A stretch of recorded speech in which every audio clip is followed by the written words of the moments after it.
Hello and welcome to Access Sportsnet. Lakers brought to you by Arrowhead of Mountain Spring Water. Chris McGee, Robert Ory, James Worthy, Mike Bresnahan. We have Mike Trudell out there in OKC.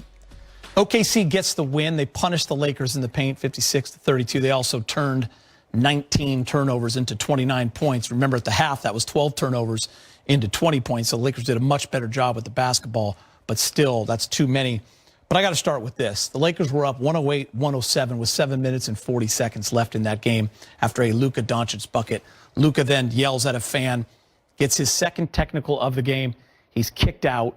Vando gets a tee for blocking a shot and just staring at Alex Caruso after that. And the game kind of unraveled from there. And I bring it up because I just felt like this was one of the games of the year in the NBA. It was a lot of fun. Both teams were playing at such a high level. It felt like a playoff game inside that arena for the crowd, and to maybe not have that concept as the refs of what's going on in this game, and to make that call, I just think was egregious a little bit. And I'm disappointed in a big game because it was a great game, and then it just turned at that point 29-12 after that. Yeah. For the last 7 minutes and 47 seconds. And we'll talk about OKC, and we'll give them their love in a minute. But that was disappointing for sure. Yeah, it was definitely a winnable game. The Lakers have proven that they could stay with Oklahoma in these last two games.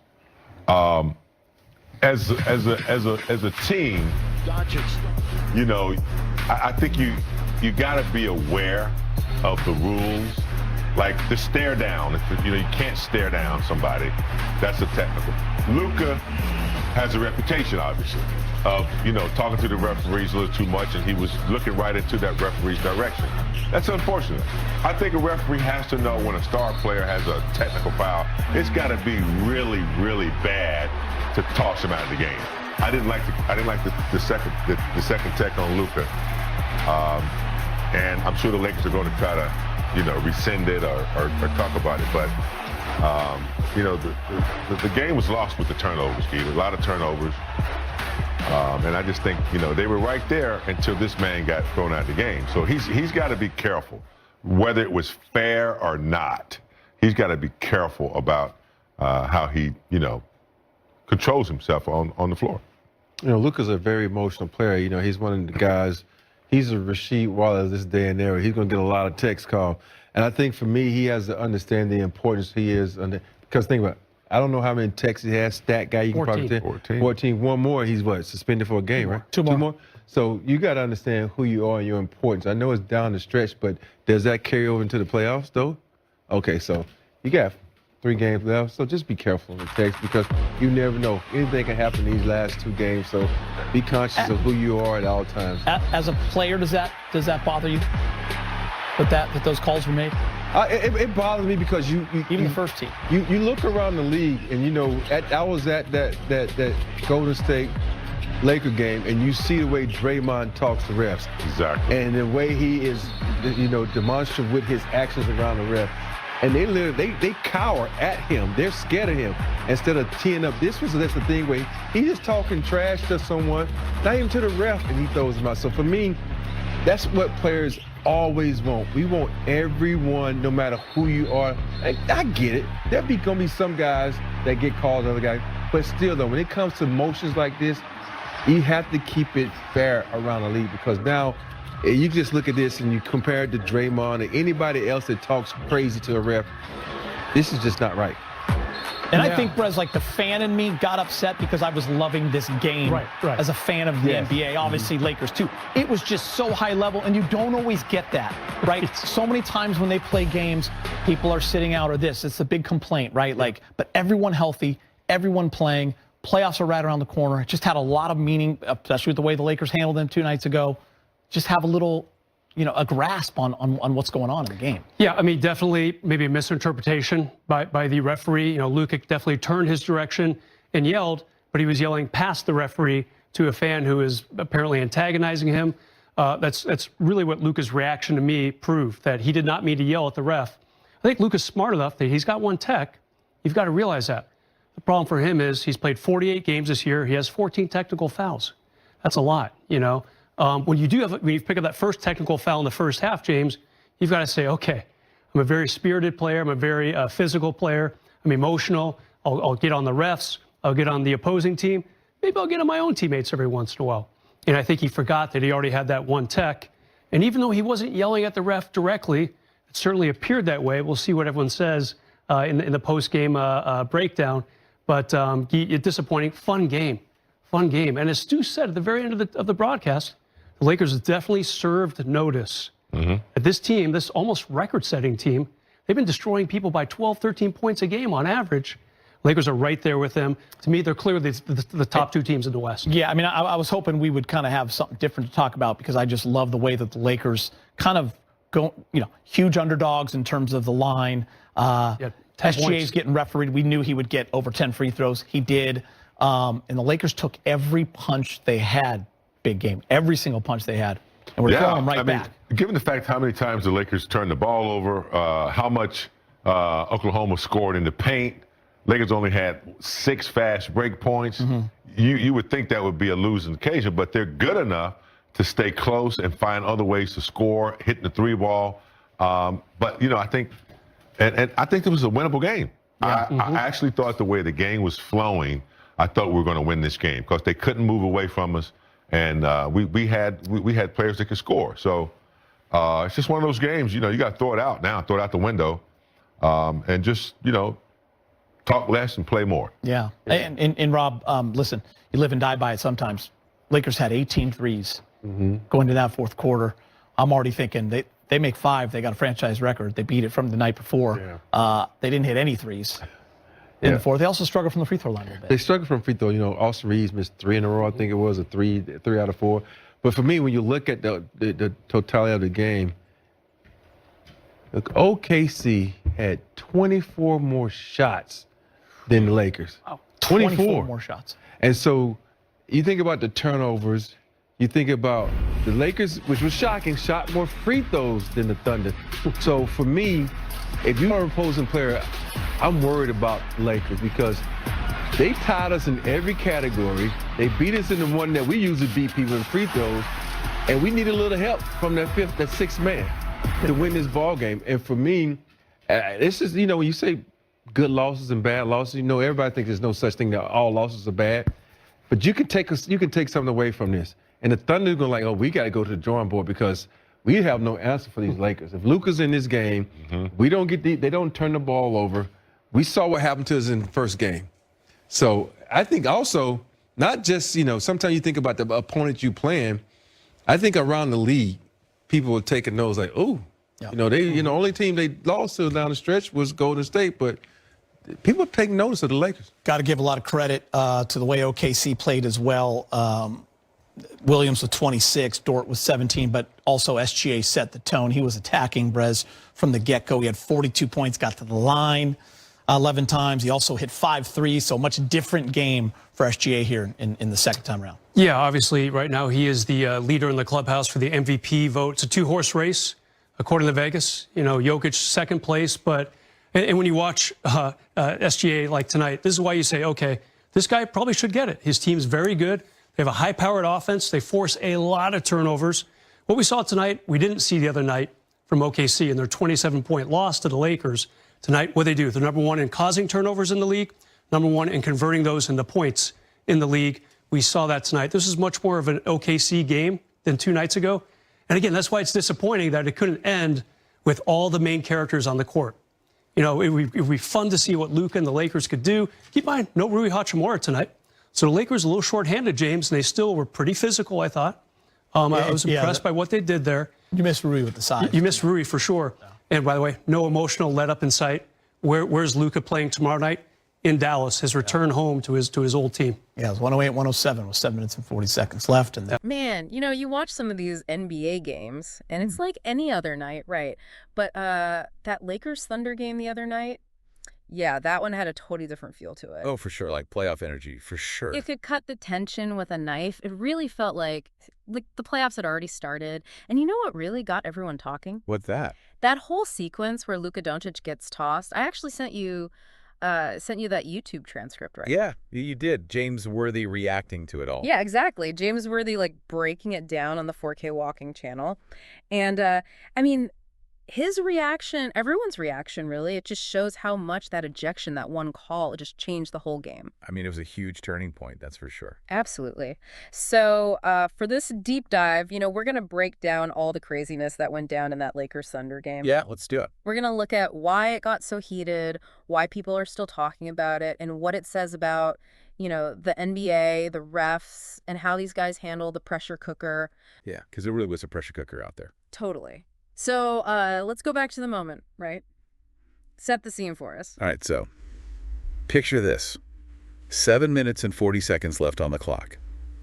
The Lakers are down by 1 point, 108 to 107, after Luka just hit a bucket.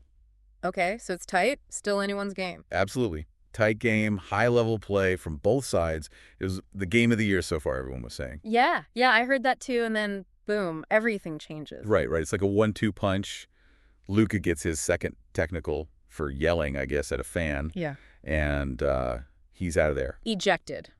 Just like that. And then, right after that, Vanderbilt gets a tee for blocking a shot and then staring down Dort. Right, staring him down. And, in the transcript it says Alice Caruso, but I'm pretty sure that's a mistake. Yeah, it has to be Dort. I mean, we are talking about the Lakers and the Thunder. Yeah, exactly. But anyway, 2 quick technicals like that, back-to-back, it just sucked the life out of the Lakers. Yeah, Worthy even says, right after that, OKC goes on this crazy 29-12 run. Oh, wow. Yeah, that's the game right there. Game over.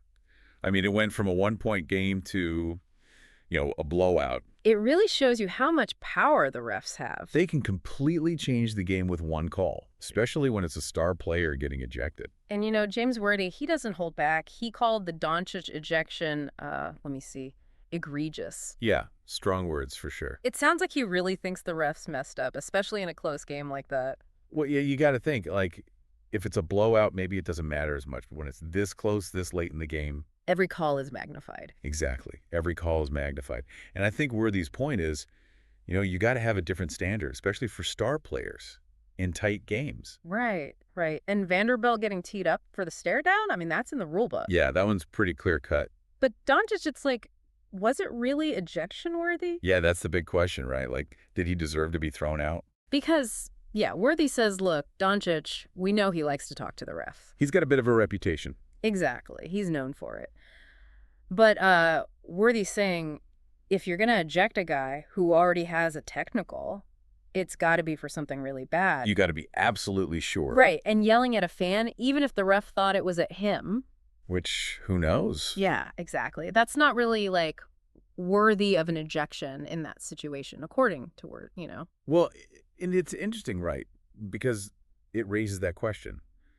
How much power should refs have in these moments? Yeah, it's a tough balance. Right. You don't want them to be too quick to throw guys out, but you also want them to keep control of the game. And Worthy mentioned something about the Lakers appealing the technical. Oh, did he? Yeah, which just shows how much they felt that call was wrong. Right, they're willing to go through the whole process to try and get it overturned. Exactly. But, I mean, on the flip side, Doncic, he's got to be smarter. Right? He's got to know better, especially with the technical he already had. He can't be letting his emotions get the best of him. Yeah, he had 14 technicals already, just one away from a suspension. And Worthy brought up a good point. What if those carry over into the playoffs? Oh, wow. Yeah, that could be a huge problem. Imagine, getting suspended in the playoffs because of a technical you got in the regular season. That would be a nightmare for any team.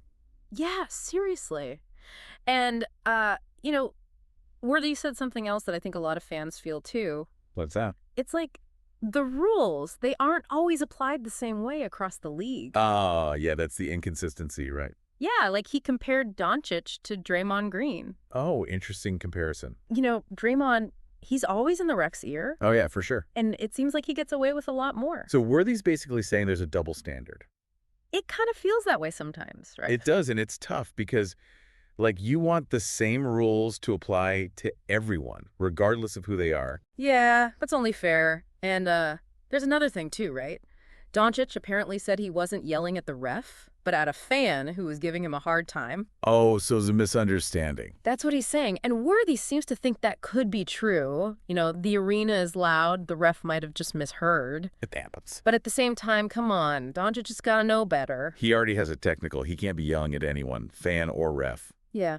He's got to keep his cool, especially in that situation. Absolutely. So, okay, we talked about the ejections, but the Lakers, they had other problems too, right? Yeah, the turnovers. Oh, man, the turnovers killed them. 19 turnovers, leading to 29 Thunder points. That's brutal. And get this, 12 of those turnovers were in the first half for 20 points.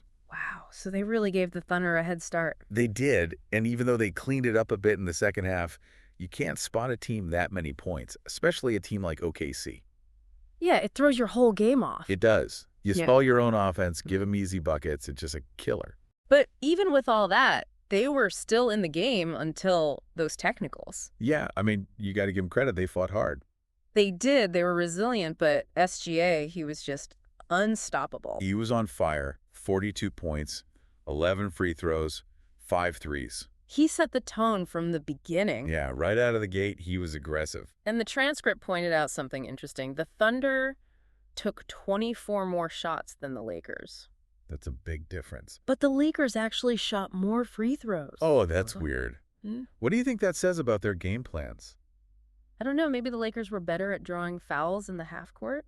Yeah, could be. Or maybe the Thunder were getting more fast break opportunities. Right, because of those turnovers. And we also got to remember the Lakers didn't have Rui Hachimura. Oh, yeah, that's true. He was out. And Worthy mentioned that the Thunder looked a lot better in this game than they did in their previous meeting with the Lakers. Oh, yeah, they lost by 27 points last time, right? Yeah, a blowout. So they definitely learned from that. Well, they lead the league in forcing turnovers and scoring off of them. Yeah, so they knew that was the key to beating the Lakers. And they executed it perfectly. Mm. Williams had 26 points. Dort had 17. It was a team effort, for sure. So, big picture, what do we take away from this game? Well, for me, it's that even with all their mistakes, Mm-hmm. the Lakers were still competitive against one of the best teams in the league. Yeah, that's a good sign for them. Right. And it might make the Thunder a little nervous. You know, they might have to adjust their strategy for the next time they play. It's like a good loss almost, right? Yeah, exactly. Like, they lost, but they learned a lot. And they show that they can hang with the big boys. And then, of course, there's the MVP race. Oh, yeah. SGA. He's got to be right up there now. With that performance, he definitely made a statement. Yeah. And Vegas has him as the favorite right now. So it's his race to lose at this point. Seems like it. And, oh, by the way, did you see that Doncic's next game is in Dallas? No way. Against his old team. Yeah, that's going to be interesting. Talk about adding fuel to the fire. Right.